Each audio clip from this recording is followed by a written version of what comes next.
Graça e paz, queridos, você que nos visita também, que o Senhor nos abençoe aqui, que Ele continue nos conduzindo por meio da sua palavra. Eu quero chamar você mais uma vez, abrir a sua Bíblia no texto de Atos, capítulo 1, e nós vamos ler novamente a perícope que nós iniciamos aqui pela manhã,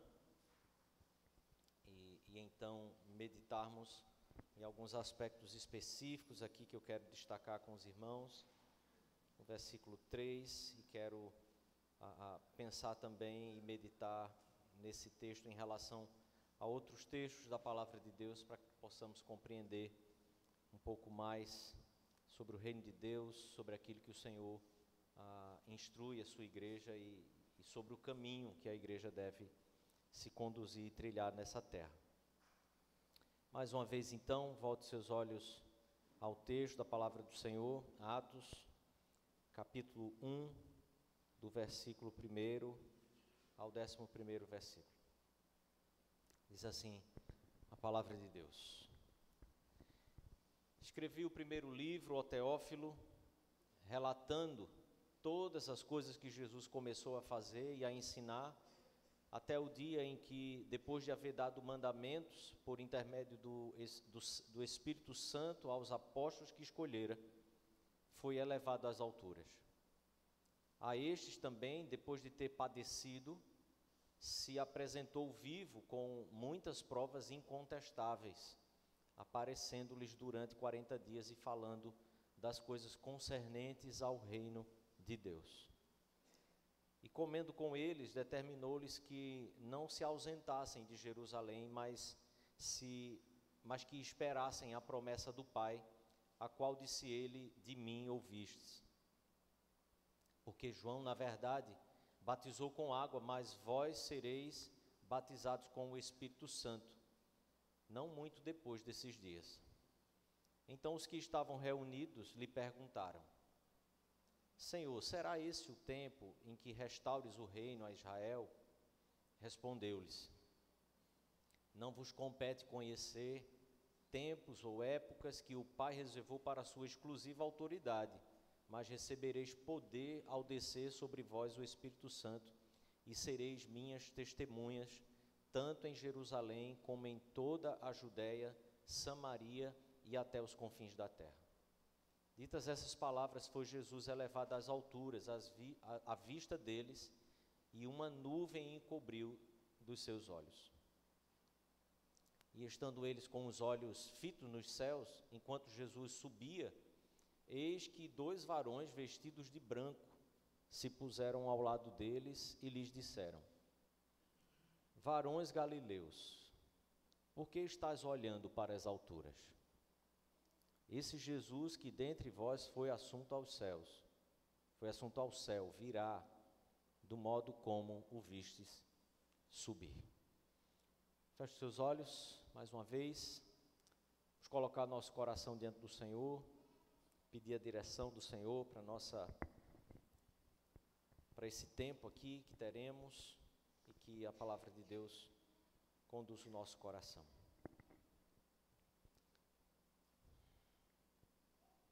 Em nome de Jesus, Pai, estamos aqui porque o Senhor mesmo é que nos conduziu e nos trouxe a estarmos reunidos diante do Senhor em torno da Tua palavra, que agora foi lida, e te pedimos em nome de Jesus que essa palavra alcance o nosso coração, e transforme nossa vida, e nos dê, Senhor, os alicerces pelos quais nós devemos caminhar, Pai, como Teu povo, como Tua igreja.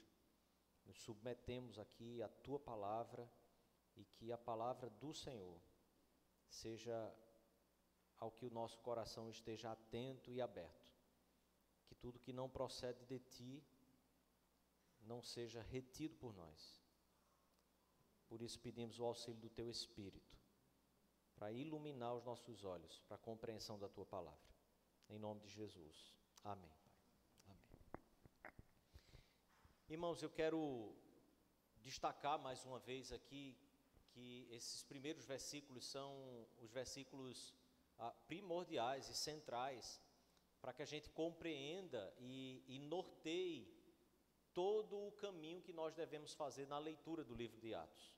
Por isso temos gastado esse tempo com várias ênfases aqui, porque todas elas vão condicionar tudo aquilo que a leitura e o entendimento que eu e você teremos para o livro de Atos está sendo colocado aqui nesses primeiros 11 versículos.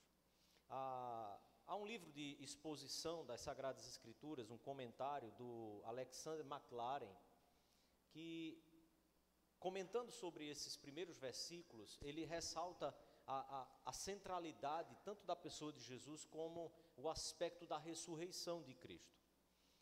Como que essa ressurreição de Cristo é o tema embasador, é o tema que norteia realmente todo o entendimento e todo o caminho que nós precisamos fazer na leitura do livro de Atos, mas também como a ressurreição de Cristo é aquilo que norteia todo o caminho da igreja na face da terra.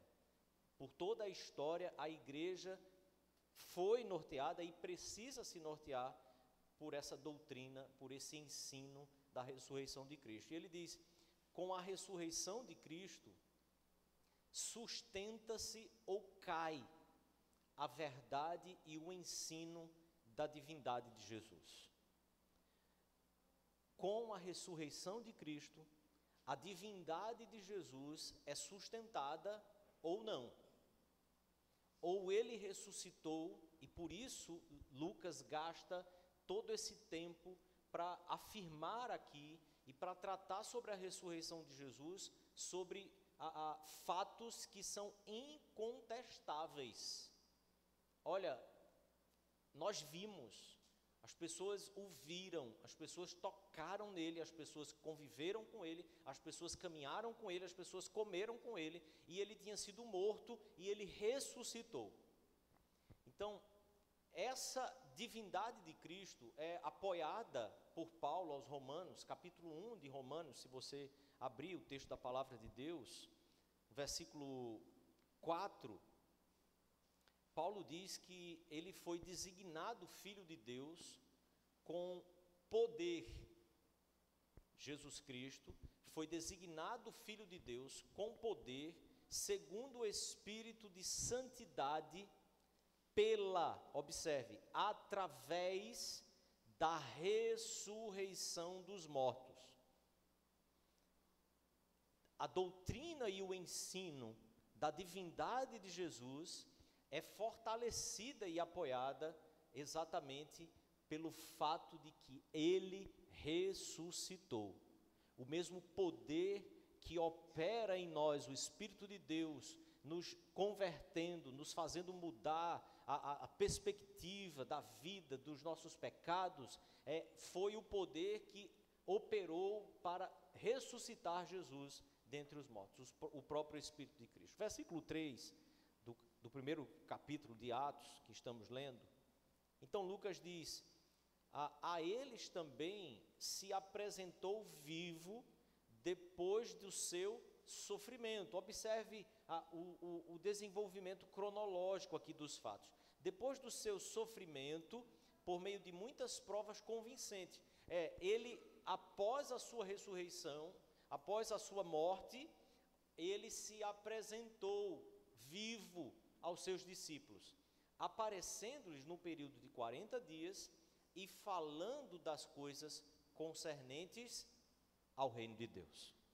Então, veja como a ênfase começa no versículo 3, tratando sobre a ressurreição dele, a ascensão de Cristo, o quanto ele apareceu vivo para os seus discípulos, mas essa transição é feita por Lucas, mostrando que neste período o Senhor Jesus tratou e falou com os seus discípulos, com os seus apóstolos, sobre as coisas concernentes ao reino de Deus. Veja como é curioso que os discípulos estão entendendo o que Jesus está fazendo, e Lucas traz isso aqui ao entendimento de Teófilo, ao nosso entendimento. Versículo 4, Lucas então começa a dizer que comendo com eles, determinou-lhes que não se ausentassem de Jerusalém, mas que esperassem a promessa do Pai, a qual disse ele, de mim ouviste. Neste período em que ele ressuscitou, ele então aparece, senta com seus discípulos, conversa com os seus discípulos, orienta os seus discípulos e diz que eles não saiam de Jerusalém, para que eles fiquem aguardando ali a promessa do Pai. De manhã vimos aqui como o tempo e a cronologia das coisas estão se encaixando perfeitamente com aquilo que a antiga aliança já revelava, o tempo da Páscoa, o tempo da ressurreição de Cristo e o tempo do Pentecostes, para que os discípulos pudessem ter esses sinais claros de que a promessa estava para se cumprir no dia de Pentecostes, que é o 50º dia após a Páscoa. Versículo 5, então, ele explica como foi que Jesus falou dessa promessa, que Jesus diz, de mim ouviste. Porque João, na verdade, batizou com água, mas vós sereis batizados com o meu Espírito Santo, não muito tempo depois desses dias.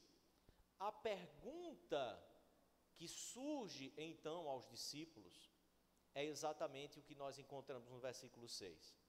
Então, os que estavam reunidos perguntaram-lhe: Senhor, será este o tempo então que restaures o reino a Israel? Observe que aquilo que está acontecendo, os discípulos estão compreendendo, mas ainda assim não plenamente. Os discípulos estão compreendendo que todas as promessas e a promessa da vinda do Espírito Santo era exatamente a promessa em que o Senhor estaria restaurando o seu povo, restaurando essa realidade que foi quebrada, a realidade caída do povo que o Senhor escolheu. Eles então pensam, será esse o tempo que o Senhor vai restaurar o reino a Israel? O que pode ter aqui um aspecto de ignorância dos discípulos no sentido de um poderio político nesta terra, mas que não fica completamente óbvio aqui, e que nós não podemos simplesmente afirmar, eles estavam esperando que o Senhor Jesus viesse e assumisse o reino e quebrasse ali todo o poderio romano, do reino romano naquela época, do Império Romano daquela época. A pergunta dos discípulos é uma pergunta feita com base naquilo que o Senhor vem mostrando para eles a partir da revelação de Deus nas Escrituras. Jesus fez uma exposição das Escrituras inteiras, completa, mostrando que toda ela anunciava e revelava sobre a sua vinda, sobre o seu ministério, sobre o ministério na Nova Aliança. Seria esse então o tempo? A resposta de Jesus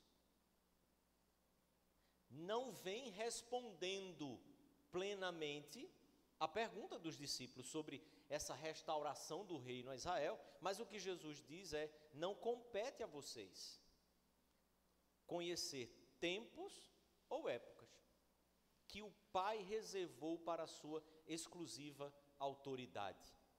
Mas o que é que vai acontecer?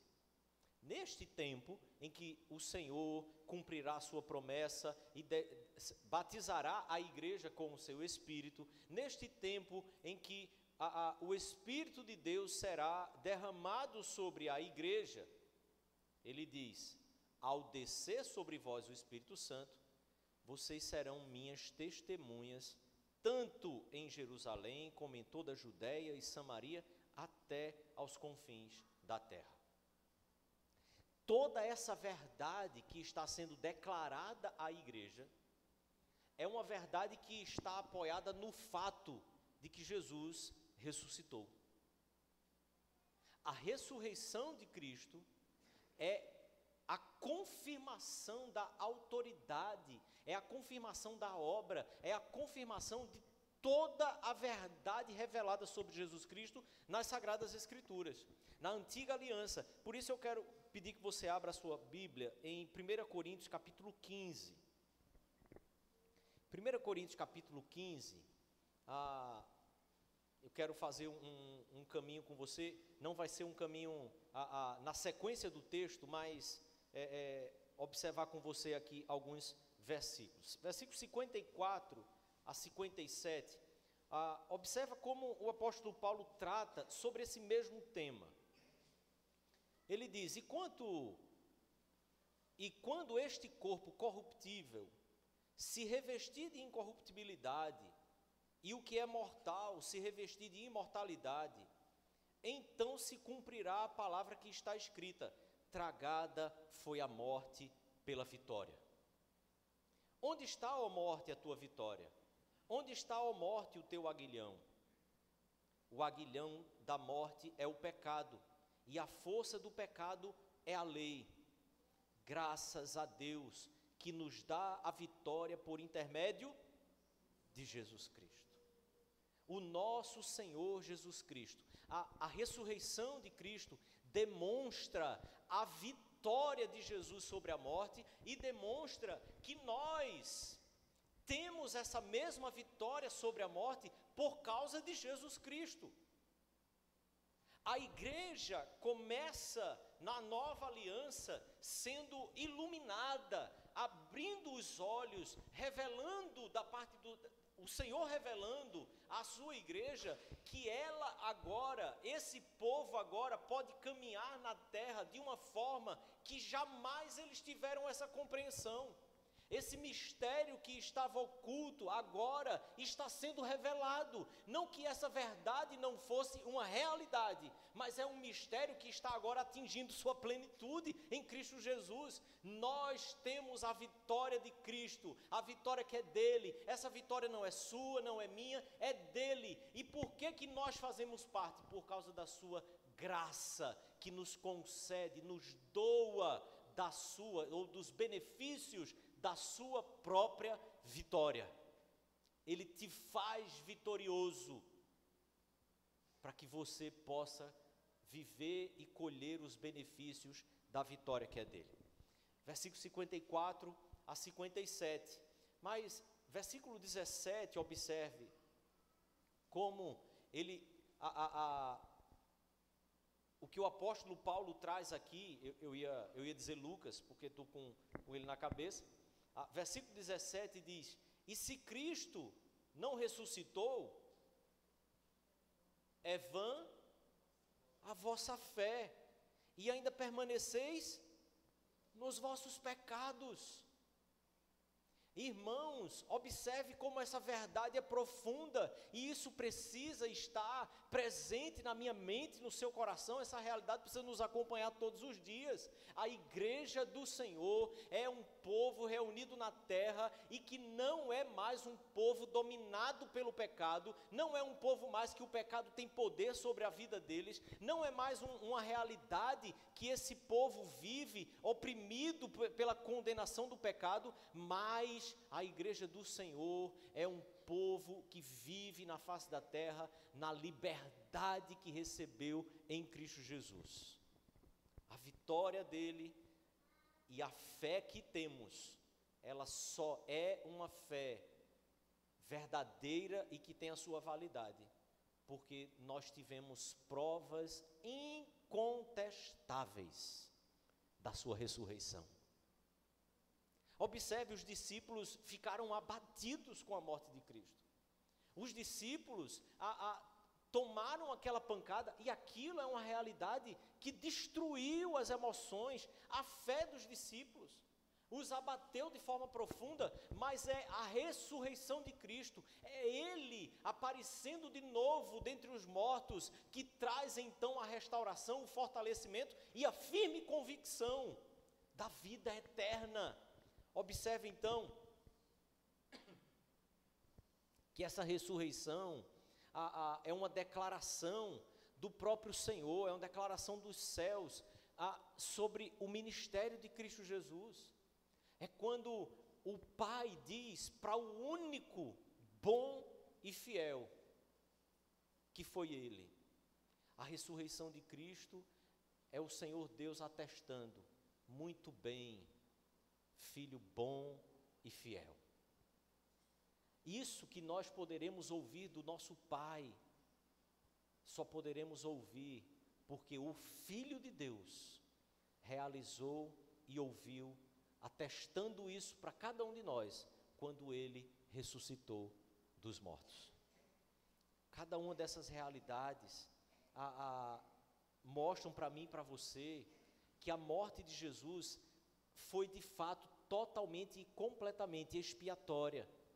Ela serviu para a expiação dos nossos pecados, porque Ele não foi dominado pela morte, mas Ele dominou a morte foi tragada por Jesus Cristo. O poder dEle sobre a vida e sobre a morte é aquilo que recai sobre nós, porque nós estamos agora apoiados, a nossa fé está apoiada neste fato: Ele ressuscitou dentre os mortos. Romanos capítulo 4, se os irmãos me acompanharem, Romanos capítulo 4, versículo 25, o apóstolo Paulo também diz assim: mas também por nossa causa, posto que a nós igualmente nos será imputado, a saber, a nós que cremos naquele que ressuscitou dentre os mortos, a Jesus, nosso Senhor, o qual foi entregue por nossa causa, por causa das nossas transgressões, e ressuscitou por causa da nossa justificação. Capítulo 15 ainda, de 1 Coríntios, versículo 20 agora, eu falei que nós não faríamos na sequência do texto. Versículo 20, o apóstolo Paulo diz: mas de fato, observe, provas incontestáveis que Lucas nos diz. E então o apóstolo Paulo diz: de fato, Cristo ressuscitou dentre os mortos, sendo Ele as primícias de quê? De todos os que dormem. Há uma grande colheita que será realizada pelo Pai naquele último dia. Jesus Cristo é exatamente a primícia. Ele foi primeiro. A ressurreição de Cristo está predizendo à igreja, aos discípulos, aos fiéis, àqueles que creram nele. A ressurreição de Cristo está dizendo para cada um de nós: assim será com vocês, assim será com cada um daqueles que estiverem em Cristo. A ressurreição de Cristo é a primícia de todos nós que dormirmos nele. E é lindo como a própria palavra de Deus não chama mais a nossa morte de morte, mas de sono. Nós dormiremos. Por quê? Porque aqueles que creem em Cristo passaram da morte para a vida. Não é mais a morte que o crente conhece. O crente conhece o sono. Este mesmo sono, querido, que eu e você somos chamados a confiar plenamente todos os dias, para que o sono do dia a dia aponte, comunique, reflita, lembre a mim e a você, um dia chegará aquele dia em que nós descansaremos plenamente nele. Quando eu e você descansarmos em Cristo, nos levantaremos também na vida de Cristo, na vitória dele. Por isso, irmão e irmã, não perca seu sono por nada. Perca o seu sono apenas por causa do pecado. Se há pecado em sua vida, não durma enquanto não colocar sua vida arrependido e clamando pelo perdão de Deus. Mas quando perdemos o nosso sono, é porque nosso coração, nossa mente, está se esquecendo daquilo que é a realidade da vida cristã. nós já temos a vida de Cristo em nós, para toda a vida eterna. E Ele nos atestou isso, quando Ele mesmo ressuscitou dos mortos. Mas então, eu quero pensar com você aqui, para que caminhemos para o final. Volto para o texto de Atos.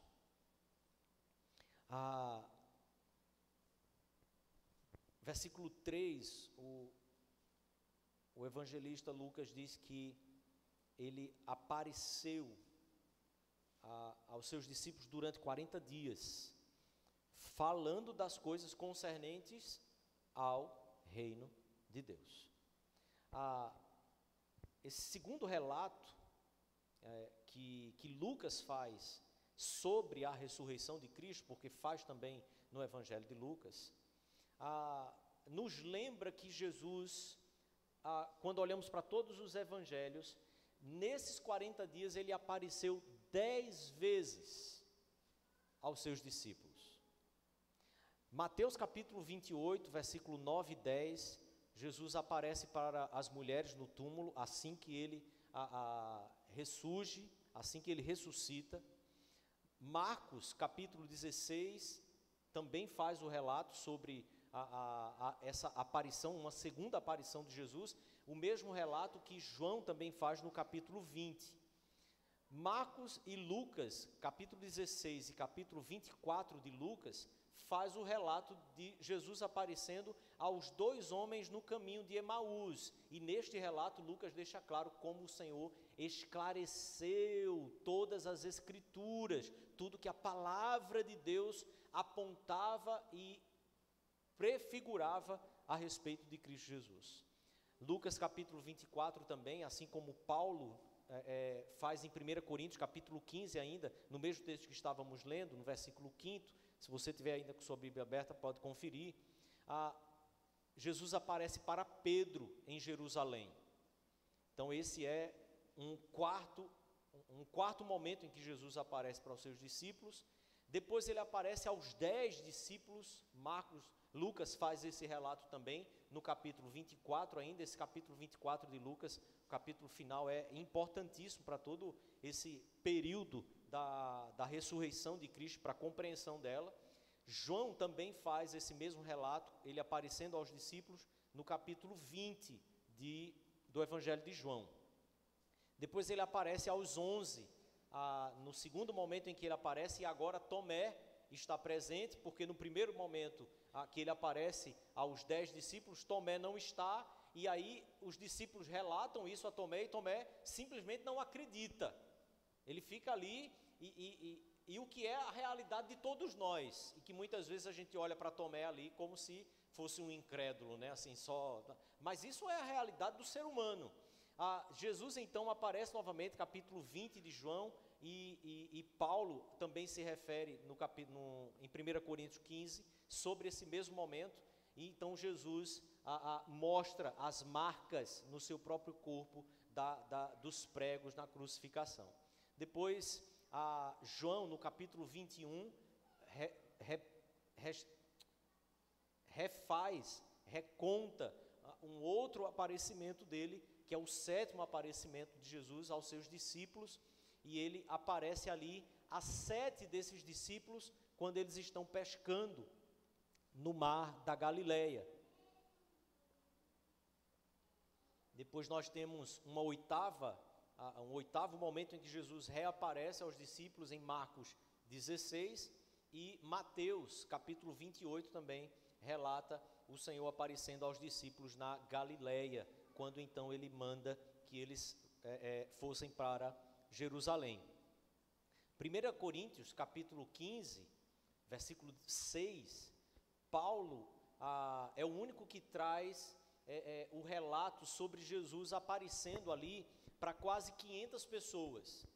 Agora, nesse penúltimo momento em que Jesus aparece depois de ressuscitado, e provavelmente também na Galileia, ele aparece para quase 500 pessoas. Depois, o último relato, o último momento em que o Senhor Jesus aparece é quando ele aparece para Tiago, que é irmão do próprio Senhor.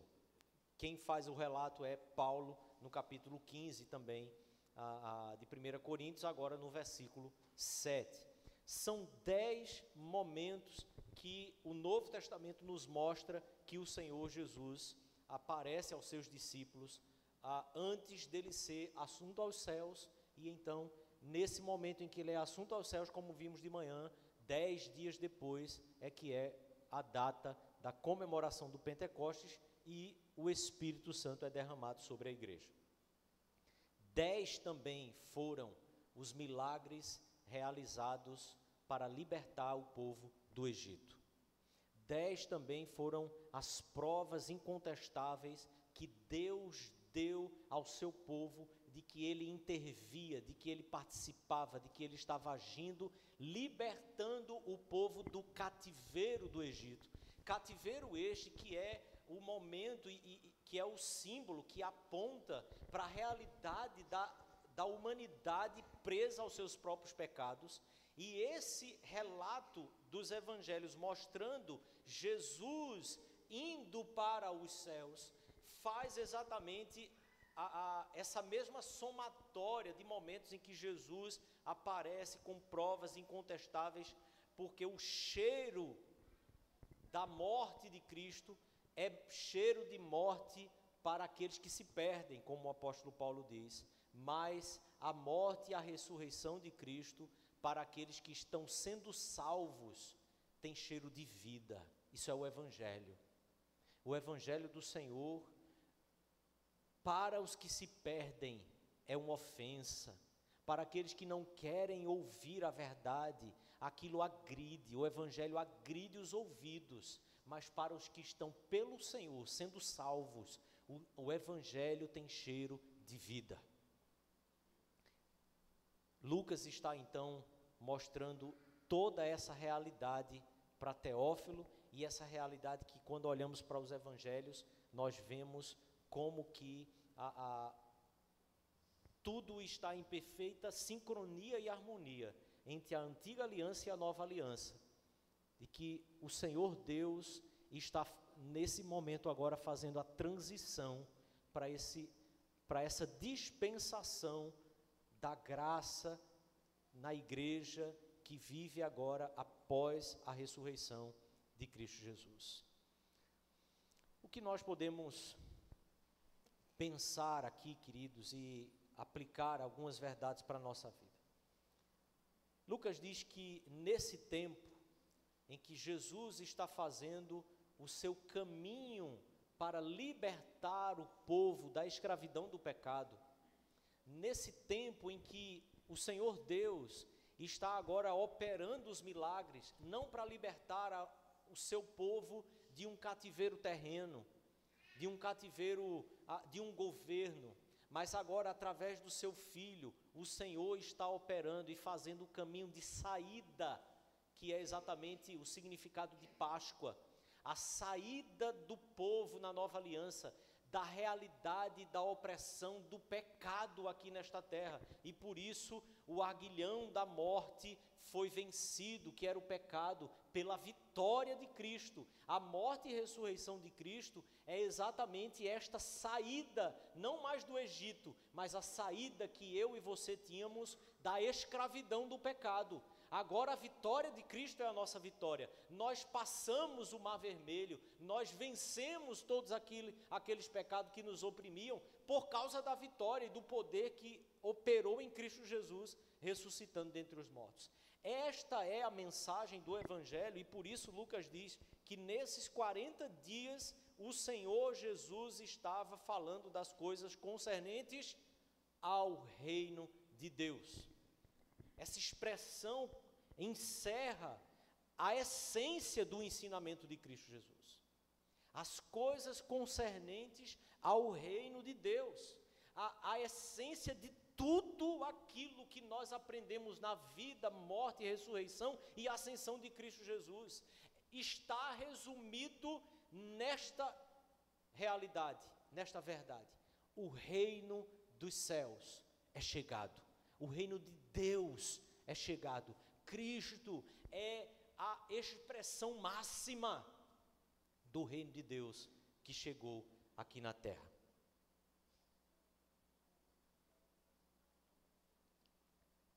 O Senhor Jesus diz que o reino dos céus não está aqui ou acolá, mas está dentro em vós. O reino de Deus é esse governo de Deus sobre os corações, sobre as vidas de um povo. E quando olhamos para a oração do Pai Nosso, a oração dominical, nós vemos exatamente como o Senhor nos ensina a orar de forma que este governo de Deus esteja sobre a nossa vida. O reino dos céus é aquilo que deve ocupar a nossa mente, é aquilo que deve permear toda a nossa vida, é aquilo que deve conduzir os nossos passos. O reino de Deus é aquilo que deve ser a sua concentração todos os dias, não importa onde você esteja e o que você esteja fazendo. A igreja do Senhor é um povo governado por essa realidade, por essa verdade, governado por um Deus, governado por um Senhor que está assentado, vivo e governando esse povo todos os dias. Como cidadãos desse reino, eu e você recebemos a remissão do pecado, recebemos a vida eterna. Isso não é para todo mundo. Isso é apenas para aqueles que creram na vida, morte, ressurreição e ascensão de Cristo Jesus. O mundo tem extrema dificuldade em reconhecer a ressurreição de Cristo. Há outras religiões que inclusive reconhecem a historicidade, a vericidade do homem Jesus Cristo que andou aqui nessa terra, mas rejeitam, lutam para negar a sua ressurreição, a vida após a morte, a sua vitória sobre a morte. E isso é exatamente o elemento distintivo da igreja. O que faz com que eu e você sejamos igreja do Senhor Jesus é que nós cremos em um aspecto único para a fé cristã verdadeira. Ele ressuscitou e Ele governa a sua igreja após a sua ressurreição dos mortos e ter sido assunto aos céus, e está assentado, coroado, recebendo toda a autoridade nos céus e na terra. O homem Deus está governando nações, tribos, povos, Ele governa todas as coisas. E isso é o elemento distintivo do povo de Deus na terra. Nenhum povo professa essa verdade, nenhum povo crê desta forma. Somente o povo de Cristo Jesus, guiado pelos ensinos de Cristo Jesus. O reino é aquela realidade do povo que foi liberto, vivendo segundo a direção de Deus, no deserto da nossa vida, em direção a Canaã celestial. Uma realidade que é experimentada apenas pela igreja, nessa nova dispensação, pela habitação plena do Espírito Santo de Deus. Deus não nos prometeu um Espírito que seria dado a conta-gotas para a igreja. Deus derramou o seu Espírito. A palavra grega é de uma vez por todas, ele foi derramado. Se fosse um copo, seria despejar inteiramente, não ficando nada, nem uma gota. Tudo foi derramado sobre a igreja do Senhor, naquele dia em que a igreja passou a ser a habitação do Espírito Santo de Deus. Essas são realidades, querido, que eu e você precisamos nutrir diariamente em nosso coração. O que nós vemos é que, para os apóstolos, a frase reino de Deus não significa apenas essa realidade, mas vimos que no Novo Testamento o reino de Deus é também a própria atitude de pregar essas boas novas de morte e ressurreição de Jesus Cristo. A atividade do reino de Deus é fazer discípulos de todas as nações, anunciando exatamente morte e ressurreição de Jesus Cristo. A atividade do reino de Deus é um povo que tem a realidade e o governo de Deus sobre a vida deles. E por isso, o fazer discípulos é aquilo que é o movimento deste povo na terra. Quando vemos então os discípulos se mover, quando vemos a igreja evangelizar, quando vemos a igreja pregar a morte e ressurreição de Cristo, não pregar um evangelho de banana, não pregar um evangelho de feira, um evangelho barato.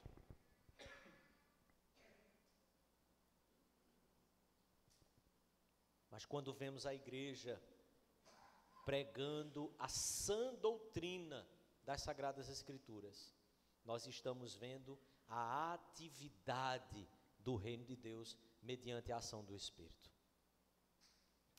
O Paulo Anglada cita um comentarista que é muito reconhecido na igreja americana no século XIX, o Howard Marshall, e ele diz que dessa verdade ou dessa visão que os apóstolos têm do reino de Deus, segue-se que a igreja pode tomar a mensagem de Jesus de modo que,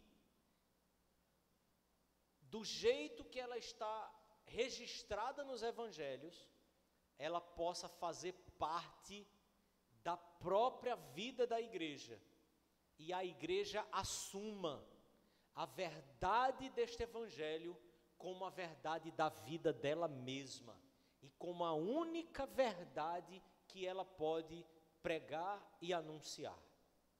A verdade dos apóstolos, a verdade pregada na boca dos apóstolos, que é a verdade anunciada por Cristo Jesus, é a verdade que a igreja tem em suas mãos e a verdade que ela precisa anunciar para que ela permaneça com poder nas suas obras na face da terra. Uma igreja operosa não é uma igreja que sabe fazer muitas coisas e que tem técnicas para avançar no alcance e se fazer conhecida no mundo de todas as pessoas, pelas obras que ela realiza, pelas capacidades que ela tem de promover atividades comunitárias. A igreja operosa não é uma igreja que sabe técnicas para se aproximar de pessoas. A igreja operosa é a igreja que mantém-se fiel à única pregação genuína do evangelho, conforme os apóstolos anunciaram. E ela então permanece fiel na atividade dessa proclamação. E pela atividade dessa proclamação, outras coisas começam a acontecer, de forma que a igreja tenha plena certeza. É o Espírito de Deus que está operando isso, não nós. Porque o que nós estamos fazendo apenas é pregar o evangelho, porque a obra de Deus é de Deus, não é da igreja. O que pertence à igreja é a verdade que foi anunciada do evangelho, e é esta verdade que a igreja precisa continuar a anunciar. Quando coisas acontecem a partir disso, nós descansamos. É o Senhor que está fazendo. Não são nossas estratégias, não são nossas técnicas, não são novas técnicas de comunicação, novas técnicas de abordagem e convencimento, não são as técnicas humanas, mas são simplesmente a graça e o poder do Espírito, através da pregação da palavra de Deus. Eu quero chamar você, irmão e irmã, a confiar novamente. Jesus ressuscitou, Jesus está vivo, e por isso eu e você não podemos anunciar outra coisa qualquer. Temos que anunciar a sua vitória sobre a morte, a sua ressurreição, a sua vida, o seu governo sobre todos aqueles que colocarem a sua fé nele. É simples assim, mas é preciso que o Espírito opere. Se ele não operar, não haverá fé. Mas só haverá fé se houver a pregação da palavra. Quando a igreja faz coisas boas, genuínas, quando a igreja opera ações de misericórdia, acolhimento, suprir as necessidades e carências das pessoas, necessariamente a fé não vai chegar. Mas se a igreja pregar o fiel evangelho, enquanto faz coisas, a fé pode chegar. Na dependência do Espírito, nós vamos permanecer.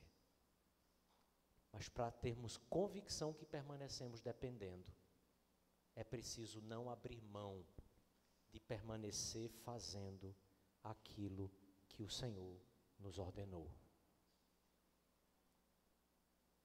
Não invente, não tente, não crie uma igreja diferente.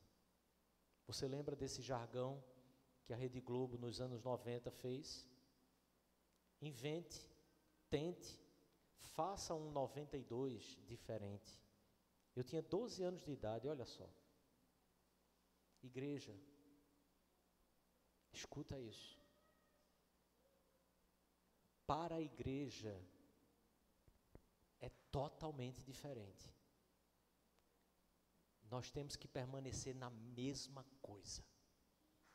Nós temos que permanecer no mesmo evangelho. Nós temos que perseverar na mesma verdade. Não invente, nem tente, porque não dá para criar uma igreja diferente. Se fizer diferente, não é igreja.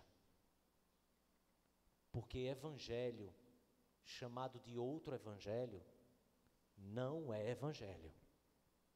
Só há um evangelho, só há uma igreja, só há um Senhor, só há um Espírito, um só batismo, um só Deus e Pai. E é a Ele que eu e você devemos nos submeter. Feche os seus olhos então. Curve seu coração. Peça perdão, mas agradeça ao Senhor pela sua vitória, pela sua palavra, pela soberania de Deus em preservar a sua palavra, para que possamos hoje ouvi-la, crer e obedecê-la.